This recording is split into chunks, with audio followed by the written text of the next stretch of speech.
Ancient language check successful, level 2. Wait, I tell them in the ancient language of the animals. We're here to help. How did you get in here? One of the wolves asked me in the animals' language. We've been circling around this area for more than 5 minutes. We haven't found a single way out. We have a water element list on our team, I tell them. What were you three doing here? Shouldn't we be waiting in the sacred forest until this maze tournament is over? We were sent on a mission by the golden fox, says the other wolf. Don't tell them about the mission, the first fox says. They came here to rescue us, the second wolf says. At the very least, we should show them some sincerity. What is this mission that she sent you on? I say. Maybe we could help, unless it's a secret, of course. We're told that the Stillwater Aiden may have cast a peculiar cell somewhere in this area, the second wolf says. My brother and I were sent here to investigate it, because we both have very keen magical sense. The bear is our bodyguard. You shouldn't have happened to run into a barely detectable spell with Aiden's signature on it while you were on your travels, would you? I don't think we should tell him about Aiden's spell. The reason why I say that is because Aiden is not our friend, certainly, but Aiden is better than Golden Fox. I don't like the Golden Fox, like, at all. Aiden is much better compared to her. But I think I'm not gonna tell him. Don't tell him about Aiden's spell. Unfortunately, no, I tell them, but my magic sense isn't really that good, so I might have missed it. Well, we appreciate the help either way. The second wolf says, unfortunately, we are not carrying anything with us that could give you in return for saving us, but if you ever come near one of the sacred forests in the future, you should not hesitate to send word to us. We wolves do not forget our debts easily. Right, I say, but I think you should hurry and escape from here before the fire spreads even more. The exit is that way. We have our sincerest gratitude, human, the second wolf says. I hope we meet again. Come, brother, let's get out of this infernal place. Well, I didn't know that you spoke the language of the animals so well, Barry, Flower says, as the three animals all headed towards the exit. I only managed to understand certain parts of what you said. What was that mission the wolf was speaking of earlier? The fox sent them to investigate that hidden... I was wondering why didn't they step into the conversation. They couldn't understand what we were saying, right? The fox sent them to investigate the hidden spell of Aiden that we found this morning, I say. I don't really feel like telling them about it, so I said that we never found anything of the sort. Oh, I see, Flower says. Alright, well, let's leave them a little time to get out of here, and then we go back to Kate's ice dome. We do as Flower says, and we wait for a while, until the wolves and the bear go past the burning trees. Once we no longer see them, we make our way out as well, and we head back towards our friends while we walk back towards the dome. You notice that the storm is slowly coming to an halt, although the sky is not quite clear of dark clouds just yet. The wind is much more bearable right now. The lightning has almost stopped. A few minutes later, we finally meet our teammates who were all waiting impatiently for us inside the ice dome. You can come out of the dome now, Flower shouts at them. The storm is almost over. Oh good, you're all unharmed, Darren says as the ice dome gets dismissed. And he gets to have a good look at the three of us. I was getting worried that I might have to heal some serious burn wounds with how long you took to come back. Did you find what were you looking for? Yes, Flower says. The animals are all safe. We can be on our way now. Alright, Darren says, let's get going. Preferably in a direction that leads us away from the forest fire. It's probably going to spread. I mean, one of the best ways to take out a forest fire is to burn. To burn more. Like, one of the best ways is to, if you start a forest fire on the other side of the forest fire, like, think of it as a ring. Like, if there's a ring, right, of forest fire, so the forest fire started at the middle of the ring and it's expanding in every direction. Now, if you just make a bigger ring around that and start a forest fire that's going towards the prior forest fire by perfectly controlling it, maybe like put water so it doesn't spread the opposite direction, then eventually both the forest fires would meet. There would be nothing more to burn, so the forest fire would just go out. One of the ways to do it. The storm gone, the rest of our journey for the day turned out to be relatively uneventful, except for a few more run-ins with mages that were gathering pine cones from the trees. A few hours of walking, we decided to set up camp early today because the sky still hadn't cleared up entirely, and we wanted to make sure that we'd catch some sleep before a new storm would rear its ugly head to blow away all of our tents. Before going to sleep, Hardwick insisted that we all joined him in another card game that we learned from the Dwarven taverns. While I managed to use my notebook research as an excuse not participate. What is it? What is in a card game? Okay, I'm not a big fan of card games. I played card games before, but I'm not a big fan of them. seemed like the ones not participate, the others weren't so lucky. It seemed that the ones who he wanted the most to participate in the game were Kate and Melindra, because they both tried to refuse him several times, but Hardrick would have none of it. It was pretty obvious what he was trying to do. His true purpose was likely to create a scenario in which Kate and Melinda would be forced to interact with each other in the hope that they would start to get better. I thought he just wanted to see them fight or something. Everyone probably knew this fact as well as I did, but Hardrick is pretty hard to refuse and just sets his mind to do something. So they all had to reluctantly agree to join his game eventually. After about 15 minutes of sitting on the grass reading from my notebook, I suddenly see a blue message floating in front of my eyes. "Still busy with your notebook?" Layla says. Yeah, I say, as I raise my eyes to look at her. Those loopholes aren't going to find themselves. Were you playing Hardrick's card game just now?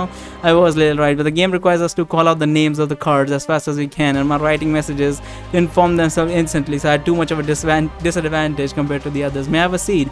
Of course, I tell her, as Layla sits herself on the grass next to me. So I think going with Kate. So how do you like our little group so far? What have you been up to lately? Yeah, I think I'm gonna ask about like how's shit with Kate, because they have met after a long time. So how have things been going with Kate? They've been going better than I expected, Layla writes with a slight smile. Kate didn't really talk much during our time at the Beacon, but I didn't think she'd actually consider me her friend. I'm glad to know that I was mistaken.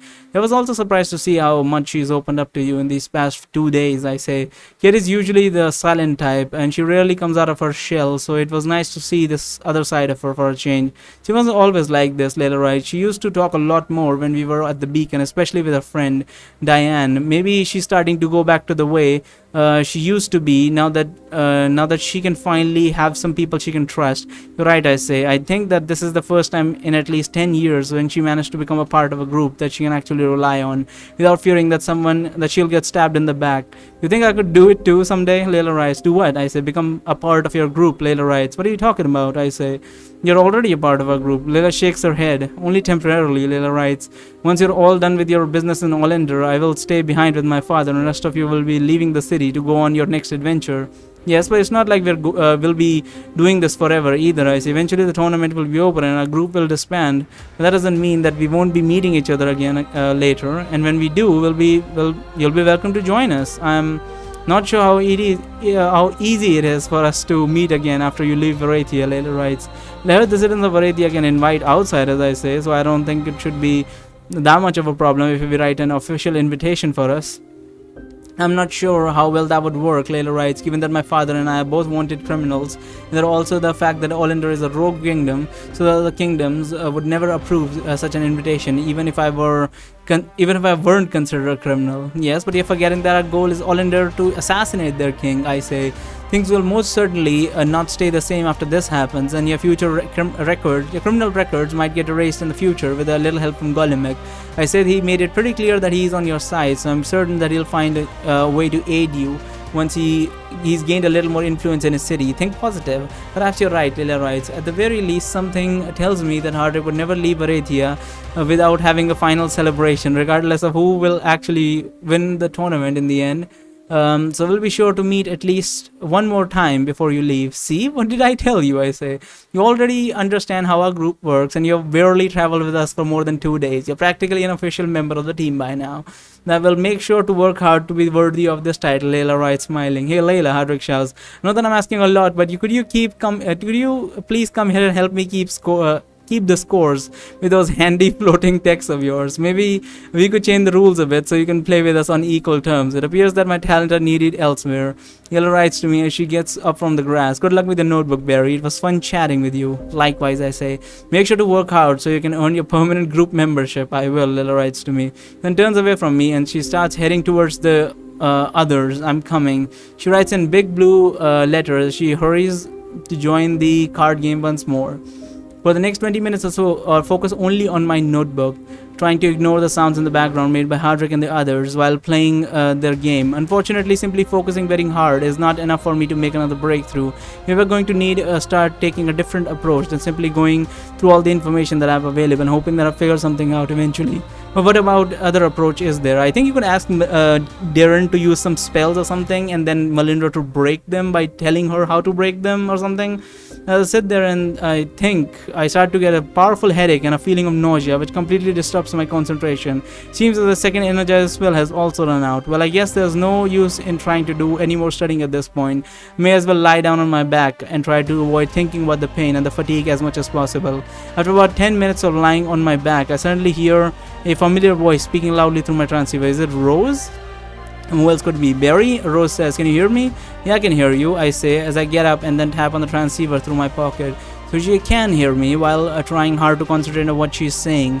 "Was that Rose I just hear?" Hardrick shouts from a distance. "Yes," I shout back, and then I take my transceiver out of my pocket in order to show it to him. "She's on the transceiver." "Alright, let's take a break," Hardrick says as he and the other participant place their cards on the ground and head towards me. "Barry, is everyone else with you?" Rose asks me. "Yeah, they're coming right now," I say. "Hold on a second."